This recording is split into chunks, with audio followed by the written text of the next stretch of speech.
कभी कभी कोई फिल्म देखकर लगता है, अरे क्या ये सच में हो सकता है? तो आज हम धुरंधर द रिवेंज की दुनिया में उतरेंगे और देखेंगे कि इस फिल्म की कहानी में आखिर कितना सच है और कितना फसाना। ये सवाल तो हम सबके मन में आता है ना? कि क्या सिनेमा के पर्दे पर जो दिखाया जा रहा है वो असलियत हो सकता है? चलिए आज इसी सवाल की तह तक चलते हैं। तो हमारी आज की पड़ताल का रास्ता कुछ ऐसा होगा। पहले हम फिल्म के सच और झूठ को अलग अलग करेंगे। फिर कराची में हुए एक खूनी बदले की हकीकत जानेंगे। इसके बाद पाकिस्तान के कुछ गहरे राज खोलेंगे, एक पुलिस अफसर की कहानी को समझेंगे और फिर सबसे बड़ा सवाल, क्या फिल्म का हीरो सच था? और आखिर में देखेंगे कि कैसे हकीकत और लिखने की कला मिलकर एक दमदार कहानी बनाते हैं। तो चलिए शुरू करते हैं फिल्म के उस सीन से जिसे देखकर शायद रोंगटे खड़े हो जाएं। कराची का खूनी बदला। फिल्म में एक ऐसा सीन है जिस पर यकीन करना मुश्किल है। सवाल ये है कि क्या सच में कराची की सड़कों पर किसी इंसान के कटे हुए सिर से फुटबॉल खेला गया था? सुनने में भी अजीब लगता है ना? अब देखिए, इसका जवाब एक असली गैंग वॉर में छिपा है।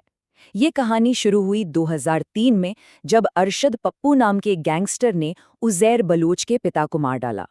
फिर कई साल बाद 2013 में उज़ैर बलूच, जो अब खुद एक बहुत बड़ा गैंग लीडर बन चुका था, उसने अपना बदला लिया।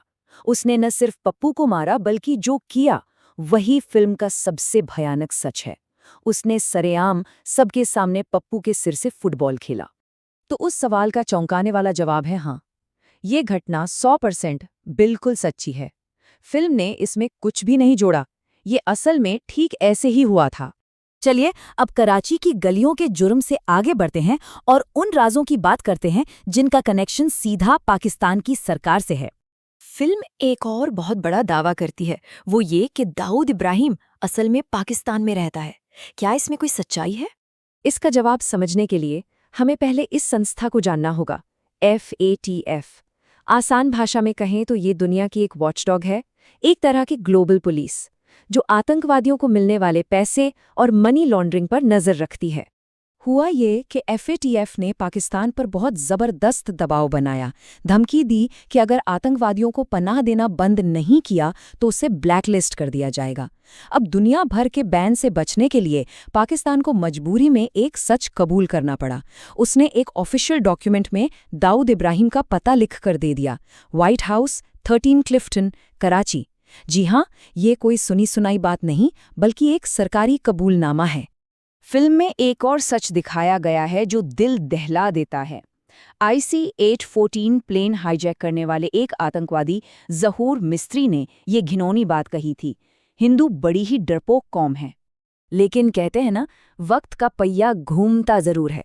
1999 में उसने ये जुर्म किया और फिर कई सालों बाद 2022 में कराची में ही उसकी अपनी दुकान पर एक अज्ञात व्यक्ति ने उसे मार गिराया। किसने किया ये तो राज है, लेकिन इंसाफ हो गया। और यहीं से कहानी उस मोड़ पर आती है जहां सच और फसाना आपस में मिलने लगते हैं। अब बात करते हैं फिल्म के किरदार SP असलम की। असलियत में SP चौधरी असलम खान नाम का एक पुलिस अफसर था, और वो कोई मामूली अफसर नहीं था। उसे कराची का सबसे खूंखार और बेरहम एंटी टेरर अफसर माना जाता था। उस पर कई बार जानलेवा हमले हुए, पर वो हर बार बच निकलता था। मतलब फिल्म में जो दिखाया गया है, असल में वो उससे भी ज्यादा खतरनाक था। लेकिन उसकी मौत के मामले में फिल्म हकीकत से अलग हो जाती है। यहाँ देखिए, फिल्म में दिखाया गया है कि हीरो हमजा बलोच गैंग से SP असलम को मरवाता है, पर असलियत में 2014 में उसे एक कार बम धमाके में मारा गया था, और इसकी जिम्मेदारी पाकिस्तानी तालिबान यानी TTP ने ली थी। तो फिल्म ने मौत का तरीका तो लगभग सही दिखाया, लेकिन उसके पीछे की वजह पूरी तरह से बदल दी। तो चलिए अब आते हैं फिल्म के दिल पर, उसके सबसे बड़े राज पर। क्या फिल्म का असली हीरो सच में था या वो सिर्फ एक कल्पना है? आइए इस हीरो के नकाब के पीछे झांकते हैं। तो फिल्म में फिक्शन कितना है? जवाब है सिर्फ 10%। और ये पूरा का पूरा 10% सिर्फ एक ही किरदार के इर्द गिर्द घूमता है, और वो किरदार है फिल्म का हीरो हमजा अली मज़ारी। ये शख्स असल में कभी था ही नहीं, वो पूरी तरह से एक काल्पनिक किरदार है। तो सवाल उठता है कि फिर उसे बनाया ही क्यों गया? यहीं पर लिखने की कला का जादू आता है। हमजा का किरदार असल में उन कई असली गुमनाम भारतीय जासूसों के कामों को मिलाकर बनाया गया है। सोचिए, कई अलग अलग जासूसों की बिखरी हुई कहानियां दिखाने से बेहतर है उन सब के कामों को एक किरदार में पिरो दिया जाए। इससे कहानी का असर बहुत मजबूत हो जाता है और यही इस फिल्म की राइटिंग का मास्टर स्ट्रोक है। और इसी के साथ हम अपनी पड़ताल के आखिरी में पहुंचते हैं, जहां हकीकत और लिखने की कला एक हो जाती है और हम देखते हैं कि कैसे 90% सच्चाई एक यादगार कहानी को जन्म देती है। तो निचोड़ क्या है? ये चार्ट सब कुछ साफ कर देता है। फिल्म 90% असली घटनाओं और लोगों पर आधारित है। उज़ैर बलोच, दाऊद का पता, एसपी असलम, ज़हूर मिस्त्री, ये सब सच है। और सिर्फ 10% हिस्सा, यानी हमारा हीरो, वो काल्पनिक है। इस फिल्म की असली खूबी यही है कि कैसे एक काल्पनिक किरदार को लिया गया और उसे सच्ची चौंकाने वाली घटनाओं के ताने बाने में इतनी सफाई से बुन दिया गया कि सब कुछ असली लगने लगता है।